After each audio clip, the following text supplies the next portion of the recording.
Sí, te escucho, Lizzy. Profe, no se preocupe, profesor.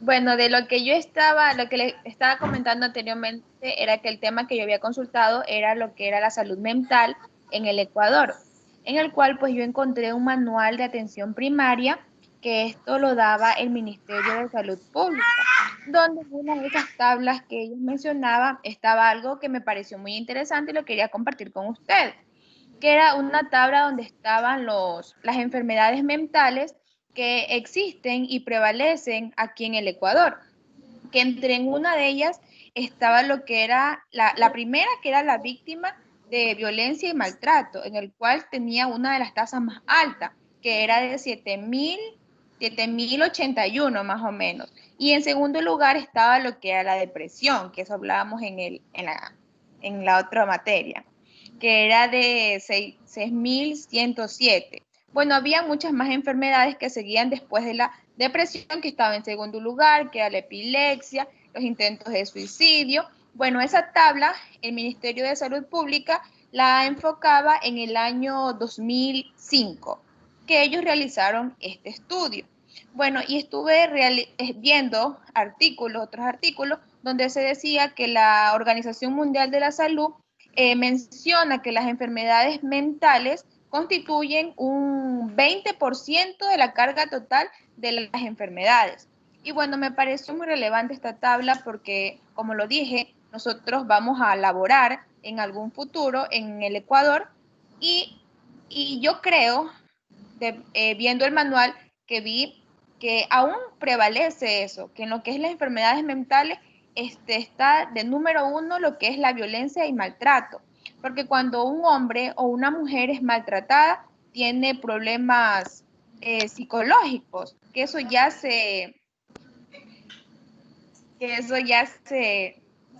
como o sea, viene dándose con la salud de la persona, en este caso la salud mental. Bueno, eso era mi aporte de lo que es aquí en el Ecuador. Ya, bueno, te recomiendo que de alguna u otra manera por el chat que tenemos del WhatsApp, tanto la compañera que vio la guía y la compañera que vio la otra guía, en este caso sobre el análisis el análisis que se hizo que el 2005, ¿no? Sí es necesario que compartan esa información para que todos tengan la posibilidad de acceder a ella, ¿no? Ahora, con respecto a lo que dices, todavía sigue siendo una de las mayores causas de problemas de salud mental la violencia en la actualidad, ¿no es cierto? Vamos a encontrar que solamente en el registro, en un día, aquí en el Ecuador, en el registro, murieron y hubieron 6 femicidios, ¿no? En este tiempo de pandemia. El hecho de que dentro de los hogares no compartan más, muchas veces no todos los hogares se han unido en esta pandemia. Si bien es cierto, hay una gran mayoría que han aprovechado este tiempo en familia, ¿no? Dentro de casa para compartir y tener nuevos hallazgos como familias, ¿no? Descubrir que, por ejemplo, el hermanito menor también puede cocinar, ayudar en las tareas del hogar, compartir nuevos eventos como familia. También ha habido los casos que he pasado todo lo contrario. En esta cuarentena, en este aislamiento, se han aumentado las peleas, han aumentado los actos de violencia. Entonces todo depende de cómo se da esta sinergia familiar, cómo se da esta dinámica familiar en cada uno de los hogares. Y es muy triste darse cuenta que a veces se mantiene bien porque nadie pasa en casa, porque el papá está en el trabajo, la mamá está haciendo las cosas del hogar, los hijos están en la escuela. Entonces es muy triste saber que en el momento que todos están compartiendo, en vez de unir a la familia y sentirse bien, eso ha aumentado los índices de femicidios, ha aumentado los índices de violencia doméstica y de violencia infantil, ¿no? Entonces, muchas veces hay muchos niños que prefieren estar en las escuelas que en sus hogares por los conflictos que hay, ¿no? Niños, adolescentes, adultos, jóvenes, prefieren aislarse de ese mundo porque ese mundo no es el más que el que los protege, ¿no? Sino más bien un mundo que los discrimina, que los agrede, que los violenta.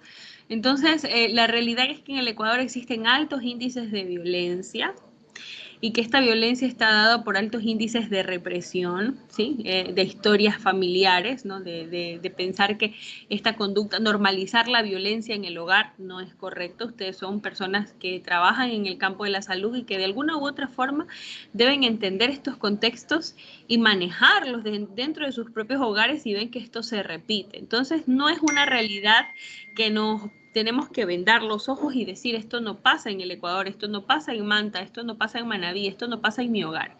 Es bueno entenderlo y ponernos la mano en el corazón y preguntarnos qué podemos hacer para que estos contextos cambien o mejoren.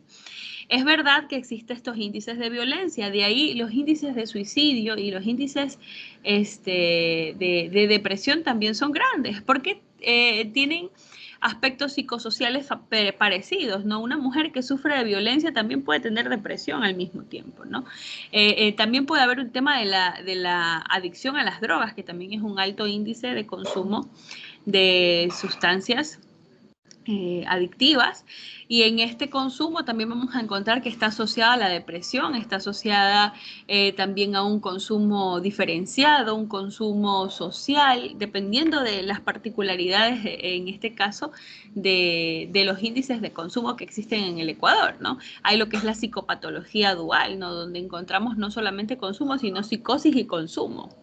Entonces, es importante tener en cuenta estas estadísticas porque nos ayudan a reflexionar y a pensar un poquito qué podemos hacer como personal de salud para que esto, en vez de ser un problema de sanitario, un problema de salud, tratar de aminorar estas brechas, ¿no? Y repetimos, el MHGAP precisamente se elaboró para disminución de brechas en estos contextos de trastornos de salud mental y consumo de sustancias. Se trabaja en primer nivel de salud. Obviamente que, por ejemplo, las guías de atención comunitaria son para trabajar en las comunidades. Y estas comunidades también nos favorecen un poquito porque de las comunidades se expande, por ejemplo, imaginémonos estos estigmas, estas estigmatizaciones que de alguna manera también dan fe de que hay una sociedad enferma, una sociedad que puede juzgar, que puede decir, bueno, esta persona que tiene problemas de salud mental le llamamos el loquito, cuando en realidad no es un loquito.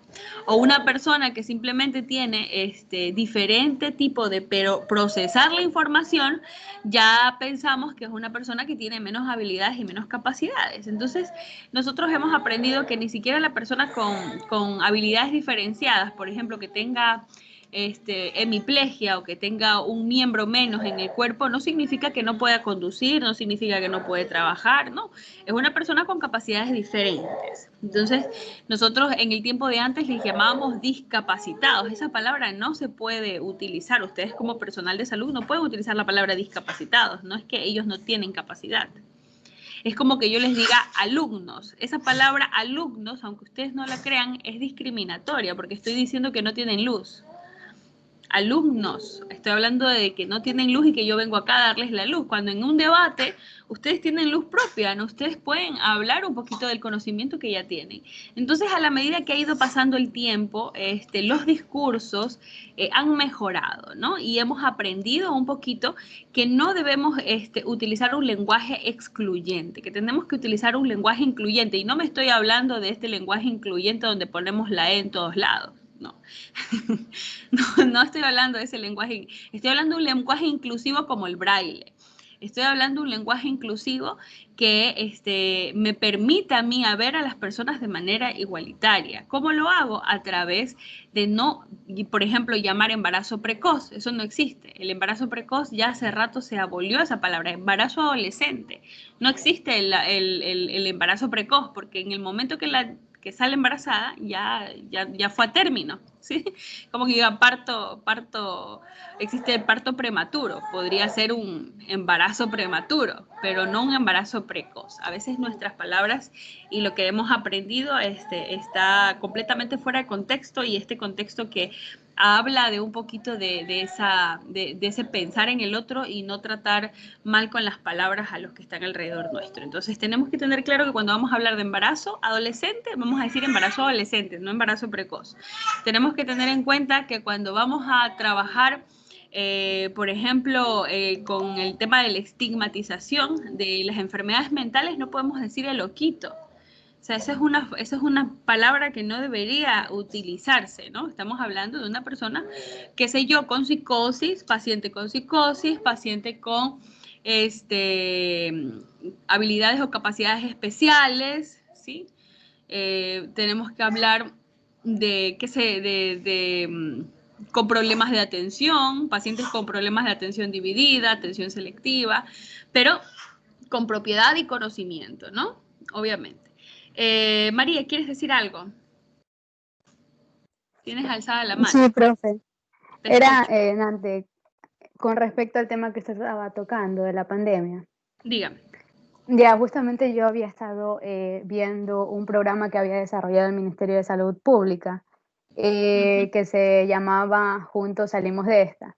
Ya, ese programa en sí lo desarrollaron para evitar que las personas que no estaban asimilando bien tanto el distanciamiento social, el aislamiento, pues no desencadenara en otro problema, por ejemplo, en una depresión, ansiedad.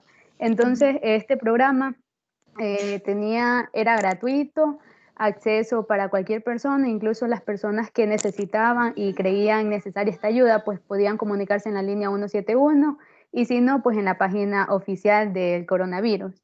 Ya, y también este programa habían 3 códigos, en el cual estaba el amarillo, el verde y el rojo. Dentro del código verde estaban las personas que ellos querían asimilar de una mejor manera o sea, cómo salir de esta, o sea, la ansiedad y las emociones, y para ellos se les daban tips o incluso habían videos sobre el autocuidado en la página del coronavirus.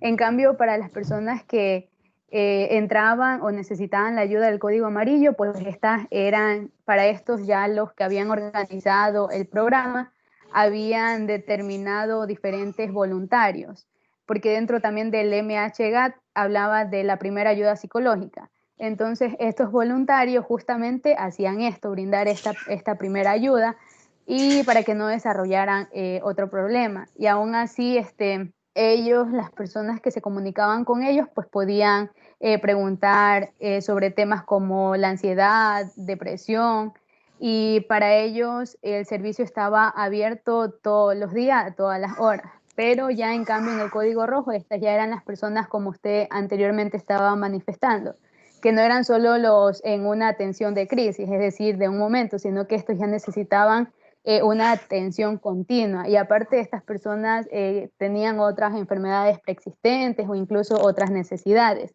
Y para ellas ya la atención era con profesionales especialistas, tanto psicólogos, psiquiatras. Y ellos estaban atendiendo tanto en la línea telefónica o en establecimientos de salud. Los que necesitaban esta ayuda pues podían acudir a un centro de salud y los iban a atender.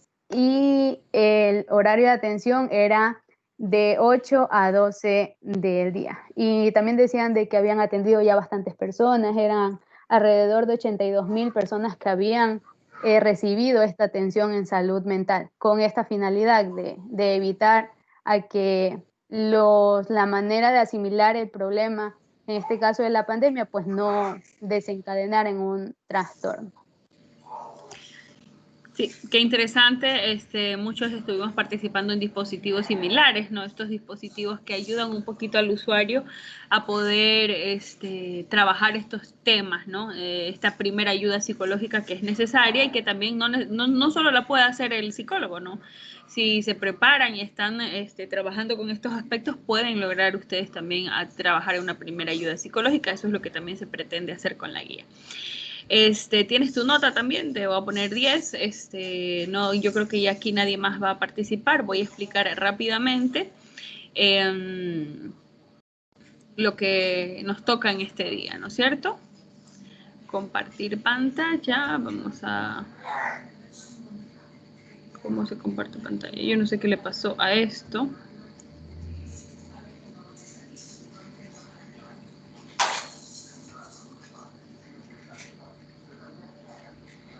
Aquí está.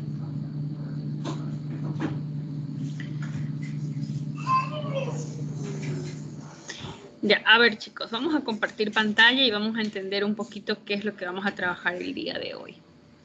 Primero, antes de abordar la guía, ya, quiero que dentro de las páginas del Ministerio de Salud Pública sepan que estos tres tienen que manejarlo, ¿no es cierto? En la página general del Ministerio de Salud Pública del Ecuador vamos a encontrar que lo vamos a encontrar como salud.gov.es/salud-mental. Esa es la página general, ¿no es cierto? En esta página general ustedes vamos a encontrar el concepto que ya lo hemos revisado, ¿no? ¿Qué es la salud mental? ¿Cómo se define la salud mental? Y como yo les decía hace un tiempo, ¿no? Es importante entender que la salud mental es aquello que nos permite convivir de manera social, de manera consciente, de nuestros sentimientos, emociones y pensamientos, ¿no? ¿Cómo lo hacemos? ¿Cómo descubrimos que tenemos esa salud mental? Cuando podemos afrontar las dificultades normales de la vida, cuando estamos conscientes de nuestras habilidades, ¿no? Una persona que tiene habilidades especiales, por ejemplo, que tiene algún tipo de hemiplegia o que tiene, qué sé yo, algún miembro menos, es consciente de sus habilidades y puede salir adelante con las habilidades que tiene, es una persona que puede llegar a tener salud mental. No vamos a hablar de ese completo bienestar físico porque es utópico, ¿no? Y a la final, es importante entender que podemos como que integrarnos en la sociedad de manera normal, ¿no? Pudiendo trabajar, teniendo un entorno laboral normal, donde podemos, qué sé yo, ser meseros, ser carpinteros, ¿no? Pese a nuestras capacidades, ¿no? Distintas, ¿no? Es capaz de hacer una contribución a su comunidad. Si yo tengo estas 4, significa que yo puedo gozar de una salud mental. Entonces, aquí nos lo explica de una manera amplia y clarísima, por eso dejé que lo tengan. Esta es la página general. De allí vamos a encontrar dentro de esta página todas las guías y todas las normativas. Cuando nosotros ponemos normativas, protocolos y lineamientos en salud mental, nos va a salir toda esta lista, ¿ya? Y era lo que yo les explicaba a su compañera hace un momento cuando nos compartió la guía. Existen varias guías, montón de guías. Y cada una de estas guías habla un poquito de estos contextos de salud mental en los diferentes contextos, ¿no? A nivel comunitario, a nivel de atención primaria, a nivel de atención secundaria y a nivel de atención especializada. Cuando hablamos del CETAT, cuando hablamos de estos centros especializados de trabajo precisamente de los trastornos para el tema de la salud mental, ¿no? Existen varias aristas para trabajar y vamos a encontrar allí el modelo y el plan estratégico de salud mental, que eso es un acuerdo ministerial, donde van a haber ciertos lineamientos que nos van a explicar cuáles son las bases en las que se fundamentan los protocolos existentes de salud mental en el Ecuador. Encontramos el protocolo de atención en intoxicación aguda por opioides, síndrome de abstinencia. ¿Qué nos dice este protocolo? Este protocolo nos va a decir cómo tenemos que trabajar dentro de un sistema de salud cuando existe la intoxicación aguda. En este síndrome de abstinencia, ¿qué pasa? Les voy a contar la verdad, ¿no? Este protocolo se dio porque en algún momento, cuando no existía este modelo de salud mental, cuando recién estaba arrancando y todavía se estaba diseñando este modelo, habían muchas muertes por intoxicación. Entonces, ¿qué pasa? Se trabajaba la patología, pero no se trabajaba el problema de salud mental. Entonces, a nivel general, a nivel mundial, latinoamericano, se dieron cuenta que trabajar la salud mental aminoraba costos, ¿sí? No solamente es no solo es la patología, imaginémonos que tenemos una úlcera gástrica o imaginémonos que tenemos una cirrosis aguda a causa del consumo de alcohol. ¿Ya? Entonces, ¿qué es más factible? ¿Trabajar los aspectos de la salud mental que tiene el individuo por consumo de alcohol o trabajar la cirrosis? ¿Qué es más barato para el Estado? Y más allá de que sea más barato, ¿qué es más productivo? ¿Qué hace prevención de estas dos? ¿Cuál de estas dos formas de trabajo hace prevención? Entonces, obviamente se empezó a invertir a partir de estos años donde se empezaron a ver estos hallazgos y de la importancia del trabajar en la salud mental y a incorporar psicólogos dentro del Ministerio de Salud Pública. Recordemos un poquito en el 2014, 2012, 2013, 2014, lo que estaba en ese momento, lo que trabajaban los psicólogos en ese entonces era el tema de la carnetización, ¿sí? Lo que hacía el CONADIS, la carnetización de las personas con discapacidad. Se trabajaba eso, pero no es que había una atención en salud mental especializada a las personas que estaban teniendo problemas o brechas, o como lo que ahorita pasa, que ustedes van al centro de salud y piden al call center que le agenden una cita con el psicólogo y ya pueden hablar de temas personales, conductuales, etcétera, de consumo de alcohol. Y hay un tema de atención primaria en salud mental. Antes no existía eso, lo que existía es el tema de la carnetización y obviamente una atención especializada para personas con discapacidad o con capacidades diferentes. Entonces es importante entender de dónde nace este protocolo, nace de esta no existencia, y bueno, ya se sabía cómo ya se manejaba a la intoxicación aguda como un paciente prioritario, ¿sí? No se permitía que se mueran el paciente por intoxicación aguda. Ya sabían que si este paciente estaba con consumo de alcohol, tenía todos los, ya cuando veamos la guía del MHGAP y veamos cuáles son los signos y síntomas de un paciente con intoxicación aguda, ustedes se darán cuenta que ese paciente de uno tiene que volar, correr, ¿sí?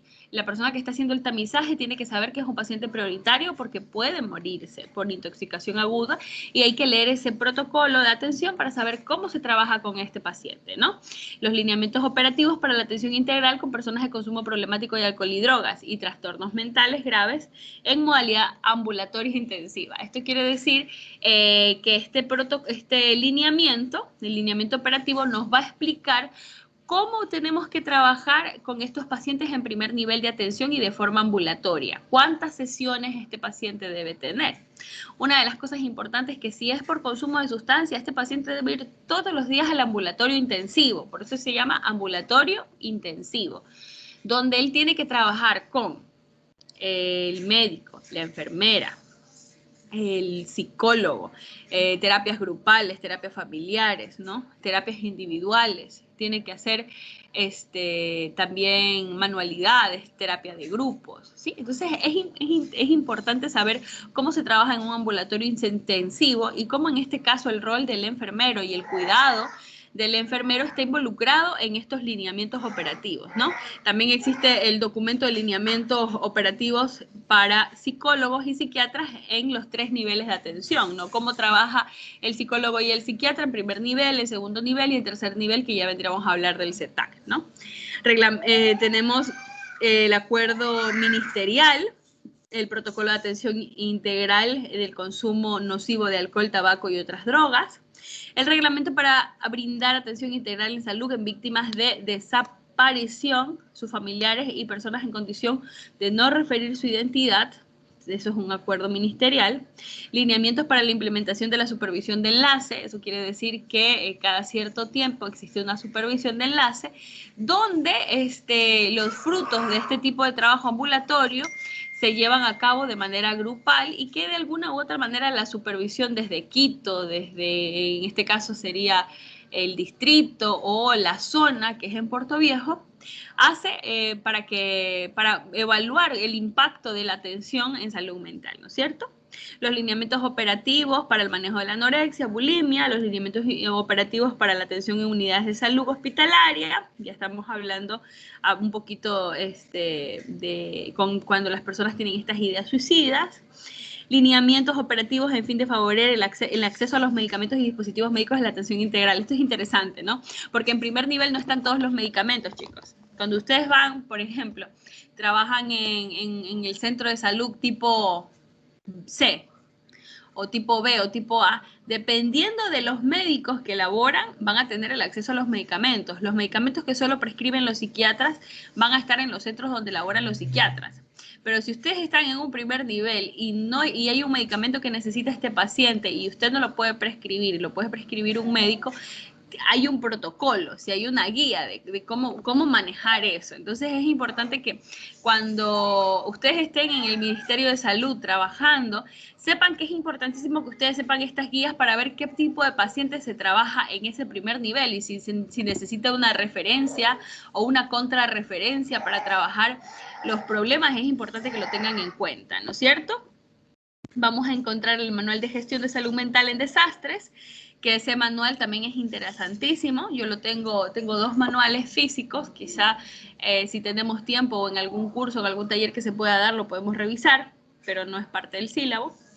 Sí es bueno también la guía de salud mental comunitaria, que eso vamos a revisarlo si no alcanzamos en esta clase, en la próxima clase. El modelo de atención integral ambulatoria intensiva, tenemos que entender, este modelo integral también tenemos que trabajarlo para que ustedes sepan cómo se trabaja a nivel primario y cómo aportamos como enfermeras y enfermeros a este modelo de atención primaria.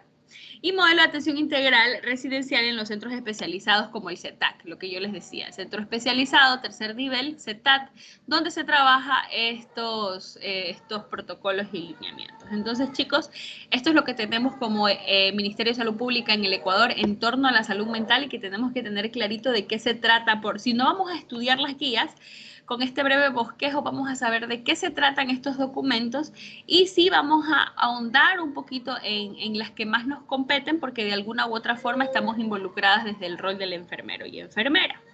¿Alguna pregunta hasta aquí, chicos?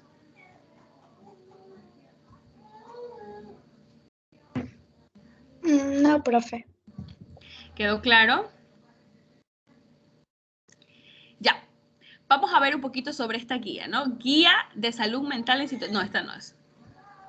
Quiero ver, ya... Ay, por Dios, no me deja. Vamos a ver aquí. Aquí está. Esta es la que quiero ver.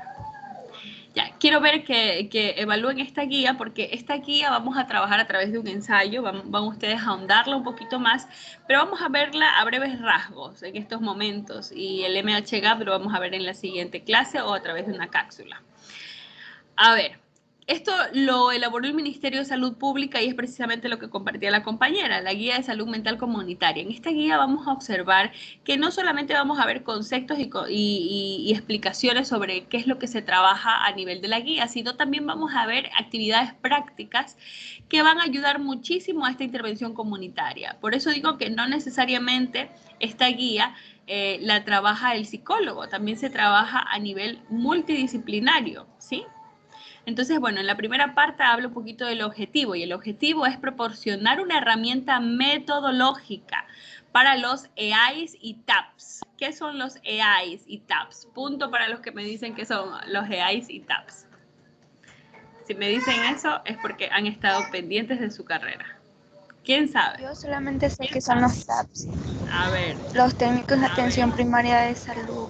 Exacto, los TAPS. Estos famosos TAPS, créanme que son para mí, en el tiempo que trabajé en el Ministerio de Salud Pública, para mí son como que el corazoncito y el motorcito del centro de salud, son las hormiguitas. Ellos conocen en el barrio donde ellos viven cuáles son los problemas y los indicadores de salud más importantes para hacer estas visitas domiciliarias.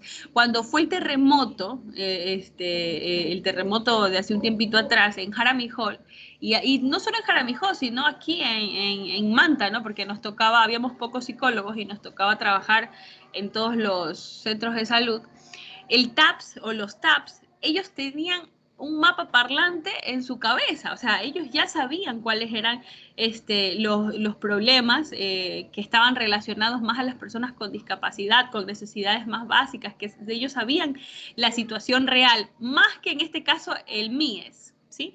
Porque cuando nos reuníamos con el COEP, a veces las promotoras del MIES no querían salir del albergue de la escuela y uno le preguntaba, ¿dónde están los pacientes con discapacidad? Porque igual hay un convenio donde se trabaja con los TAPS y también se trabaja con los grupos multidisciplinarios para hacerle esta atención primaria en salud comunitaria cuando uno va a hacer las visitas domiciliarias y brindarles la atención en salud. Las TAPS eran las que sabían dónde quedaban las casas de estas personas, ¿no? Y bueno, se supone que existen varios programas donde se trabaja con personas discapacidades del MIES, pero sí era una decepción y un orgullo del Ministerio de Salud Pública de ver cómo las TAPS o los TAPS estaban empoderados en su rol, ¿no? Y ellos sabían dónde estaban estos pacientes, cuáles eran las condiciones de sus hogares y cómo podíamos seguir acercándonos a ellos para que los albergues se vean atendidos no por conveniencias del vecino, del amigo, del que se le cayó la casa, de que se le cayó la casa y viven 3 personas y era una sola casa y terminaron con 3 casas al final del terremoto, ¿no? Era algo real, un trabajo real preocupado por la salud de estas personas. Entonces yo me llevo del Ministerio de Salud Pública un lindo y hermoso trabajo de los TAPS. Porque de verdad que empoderados en su comunidad, en toda la realidad comunitaria, ¿no es cierto? Ahora, quiero que me digan qué son los EAIs. Es el equipo de atención integral de salud. Exacto. Y ¿quiénes están dentro de ese equipo?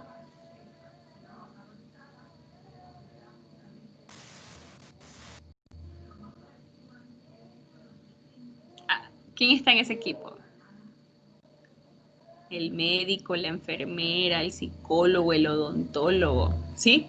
Entonces es importante entender eso. Entonces las 2 estudiantes que me dieron este aporte a la clase, por favor tienen su nota, le aprecio que se las ponga.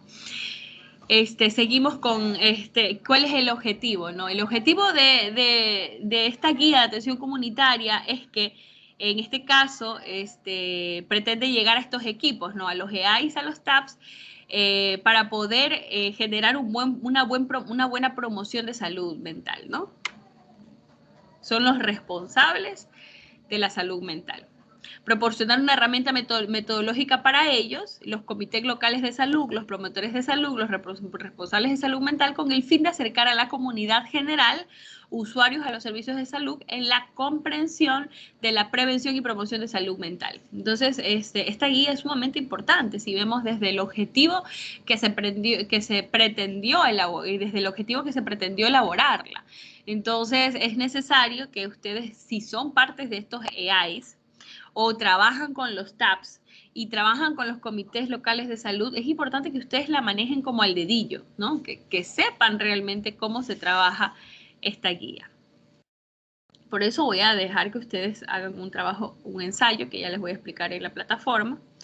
Aquí está el capítulo 1, que explica un poquito lo que es la salud mental. Y aquí es lo que hablamos del estigma, que yo les decía hace un momento, ¿no? Existen el estereotipo, el prejuicio y la discriminación. El estigma público y el autoestigma. El estigma público, vamos a ponerles un ejemplo, chicos. Cuando yo digo, yo sé que todos me van a saber por qué. Cuando yo digo guachimán, ¿a quién me estoy refiriendo? Guardia. Exacto. Y cuando digo guachimán, ¿cuál es la primera imagen que ustedes se imaginan? Un guardia. ¿Cuál es la primera imagen? ¿Cómo se lo imaginan? Un hombre gordo parado en una puerta. Durmiendo en una puerta. A veces hay memes, hay bromas como diciendo, está trabajando, está durmiendo. Pero en realidad eso es un estigma social. Así no es. Si nosotros le preguntamos a un estadounidense, ¿cómo es un guardia? Chútica, un guardia en Estados Unidos es un hombre fornido, con habilidades intelectuales sumamente avanzadas, que sabe de inteligencia, que tiene 3 celulares, 2 armas, que está vestido de negro, con gafas Ray-Ban, y cosas por el estilo. Así se dan cuenta que hablamos de un guardia de seguridad que tiene un pago importantísimo en otro país y aquí tiene un saldo mínimo. ¿Por qué se da esto? Por el estigma. Yajaira, ¿querías decir algo? No, profe, iba a decir que con el mismo tolete le daban en la cabeza. Ya, entonces esto se mantiene aquí en el Ecuador porque existe una estigmatización del guardia, ¿no? Si ustedes comienzan a buscar en Perú, también existe la misma estigmatización, porque es algo que tiene que ver muchísimo con el desarrollo cultural de Latinoamérica, ¿no es cierto? Los prejuicios que han habido en nuestra colonización, etcétera. Pero existió una persona que trabajó estas estigmatizaciones en Perú y creó una empresa que se llama Liderman.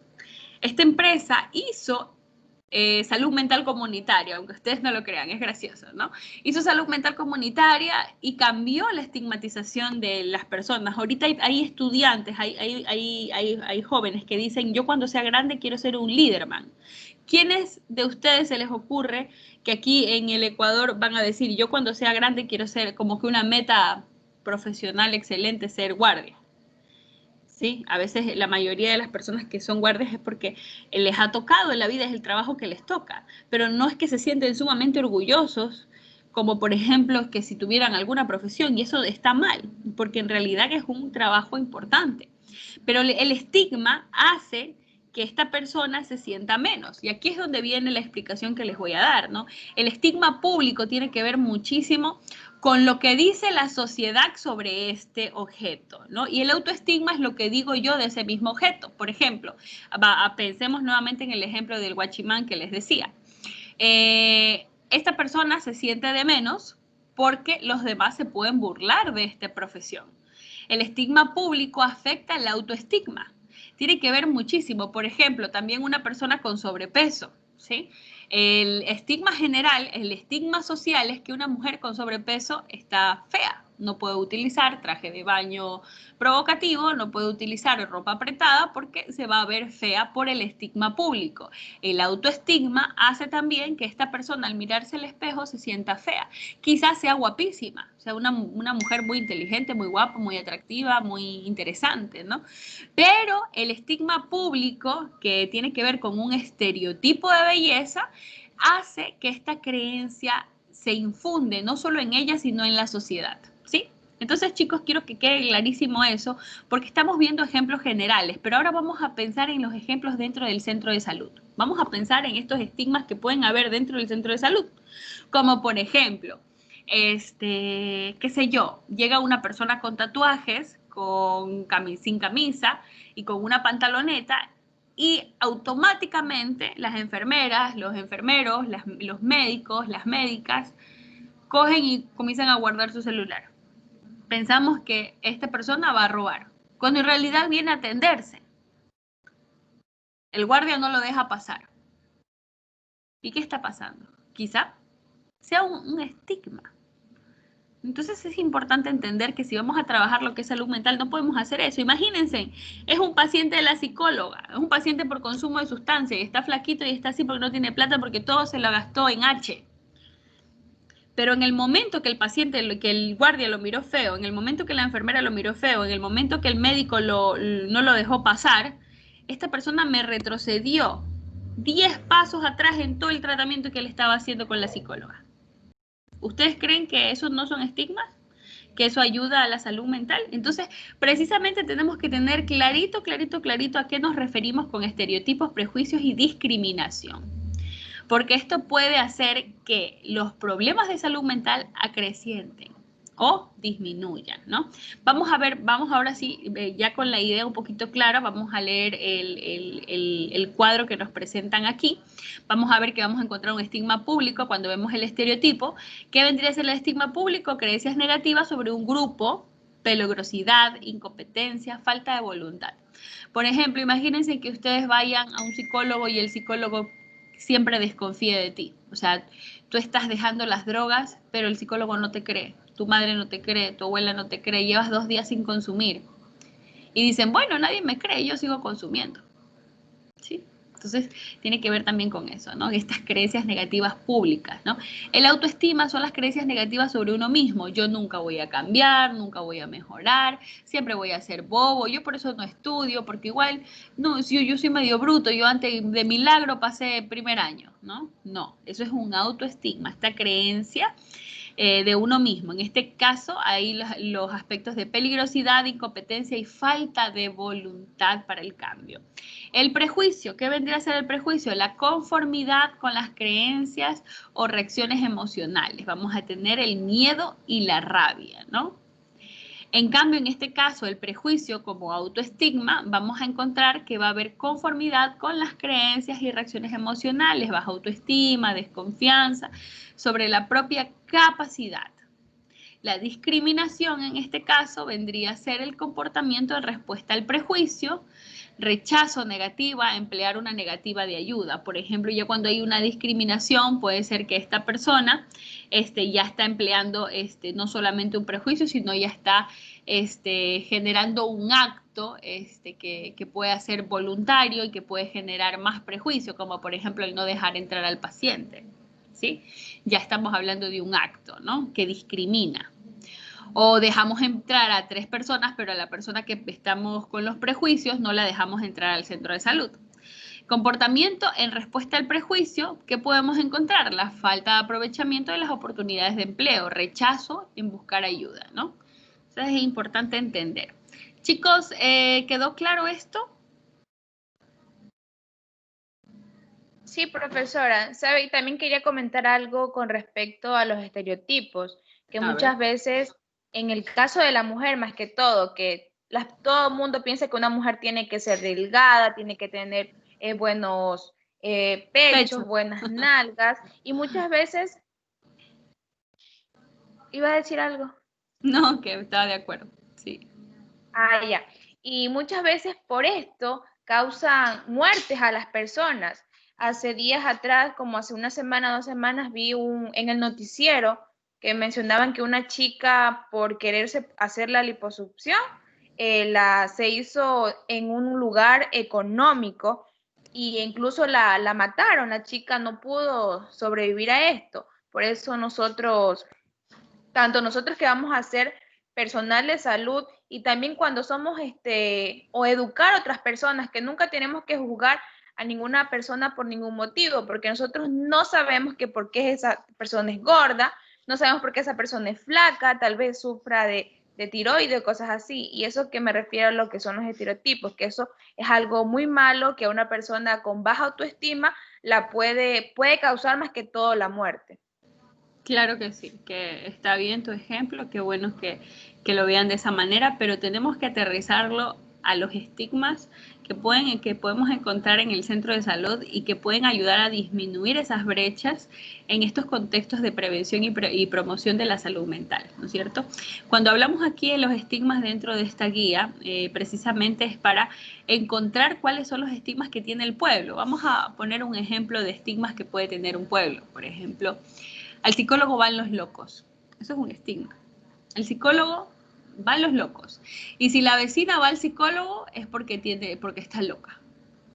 Entonces ahí hay que hacer prevención y promoción y explicar, hacer talleres comunitarios para que las personas entiendan que el psicólogo no va en los locos, al psicólogo van todo aquel que quiera mejorar en aspectos biopsicosociales, ¿sí? Por prevención o lo que sea, ¿no? Entonces sí es importante entender eso, ¿no? ¿Qué es la salud, etcétera, ¿no? También, ¿qué otros estigmas también pueden, a veces existen hasta creencias, ¿no? No sé, vamos a hablar de la lactancia materna, ¿no? En la lactancia materna se cree que si la leche es muy aguadita es una mala leche, le dicen hasta mala vaca, así utilizan hasta frases que pueden ser constructivas o destructivas, dependiendo de a quién le caiga, ¿no? Puede ser que a una persona le digan, ay, qué buena leche tiene usted, qué lindo niño, pero a otra persona puede que le digan mala leche y eso puede generar depresión o una persona que no se sienta suficientemente madre para su hijo y en realidad no tiene nada que ver con lo bueno ni lo malo, sino es que cada madre, cada hijo es diferente. No podemos pensar que el hijo, el que está gordito, está mejor de salud que el que está flaquito. No, los dos están en una condición de salud, si están teniendo lactancia materna exclusiva, en la condición de salud que necesitan estar por código genético, por un tema genético, hereditario, no excluyente. Entonces, esas ideas de la comunidad, del pueblito, del barrio, pueden hacer daño y pueden generar estos estigmas y pueden discriminar a ciertas personas. Entonces, ¿qué pasa? La madre viene y le da leche de tarro y dice, no, es que mi leche es mala, mi leche es finita, esa leche a mi hijo no lo alimenta y estoy que lo embadurno de leche de tarro que en realidad no es tan buena como la lactancia materna exclusiva. Entonces, son aspectos de falta de conocimiento de alguna manera que ustedes son los precursores de impartir este conocimiento a las comunidades y saber qué causan estos estigmas que hacen daño a la comunidad y que generan estos factores y estos problemas de salud mental. Podemos encontrar madres con depresión, podemos encontrar, y después nos asustamos y dicen, ay, es que la mamá tiene depresión posparto. Pero claro, pues si está escuchando todos esos comentarios de la familia. ¿En qué momento una enfermera o un enfermero le capacitó y le dijo, mijita, no se ponga mal porque en realidad su familia no tiene el conocimiento, usted tiene que darle lactancia materna, tranquila? Llega la madre al centro de salud y ¿qué es lo que hace la enfermera? La reta. La reta, la reta a la familia, la reta a la enfermera del centro de salud. ¿Y en qué momento hacemos salud mental? Les pregunto a ustedes, ¿lo que estoy diciendo está fuera de la realidad o es real lo que les estoy comentando? ¿Quiénes de ustedes es madre y puede dar fe de lo que digo?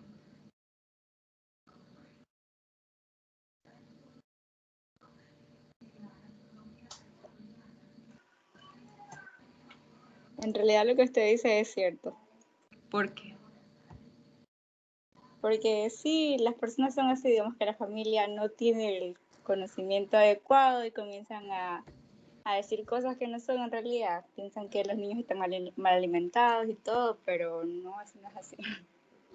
Y a veces hasta le quitan la lactancia materna, quieren quitarle y darle una coladita al niño. Vamos a métale la coladita o métale la leche de la vaca que es mejor que la suya. ¿Cómo va a ser posible eso? Y a veces en este caso la madre se siente mal, ¿no? Y en este caso, como ustedes van a ser las enfermeras, no tienen que llegar a retar a ese paciente. Porque no saben qué historia hay atrás de esa mujer que está dando y que tiene su lactante y le está dando la lactancia materna, ¿no? Sino entender y darle un lugar, porque de paso, al frente la reta la enfermera, al frente la madre y la culpable es la madre, o sea, la abuela del niño. Y allí empezamos con esta depresión posparto. Vamos a encontrar una madre que no se empodera de su hijo, que no puede sacar adelante porque todavía está bajo la sombra de su madre, de su abuela, de su tía, de su prima, no tiene autonomía, no dice, ve, sobre mi hijo mando yo. ¿En qué momento? ¿Por qué? Porque en todo el mundo la critica esa madre. Entonces, chicos, yo les recomiendo de verdad que tengamos muy en cuenta estas guías, porque no solamente veamos los ejemplos que no se nos ocurren o que nos presentan las guías, veamos estos ejemplos que se desarrollan en el contexto de la salud, en el que se pueden desarrollar en los centros de salud que ustedes van a estar. Entonces, es importante entender estos estigmas y cómo afectan la psique de la persona. Y que ustedes deben estar atentísimos cuando observan un estigma para atacarlo ahí, no dejar que se desarrolle, de cerrar esas brechas. Vamos a quedarnos hasta aquí porque sería una pena ir rápido con esta guía cuando esta guía está muy interesante. Les voy a dejar el link para que la descarguen y puedan leer para la próxima clase. Vamos a hacer, espero que la lean y espero que en la siguiente clase me traigan ejemplos interesantes, ejemplos que se puedan ver dentro del sistema de salud. Sí, también puede ser ejemplos que se vean en sus casas, ¿no? Pero lo más importante es que podamos aterrizar la guía a los contextos que ustedes van a trabajar, porque se supone que están estudiando porque están pensando en cómo van a ejercer, cómo aporta esto a mi perfil de egreso, ¿sí? Entonces, chicos, si ya se nos acabó el tiempo, si no hay más preguntas, damos por terminada la clase, nos quedamos en esta página que está aquí para seguir trabajando esta misma guía. Gracias, profe. Ok, profe. Voy a dejar de grabar.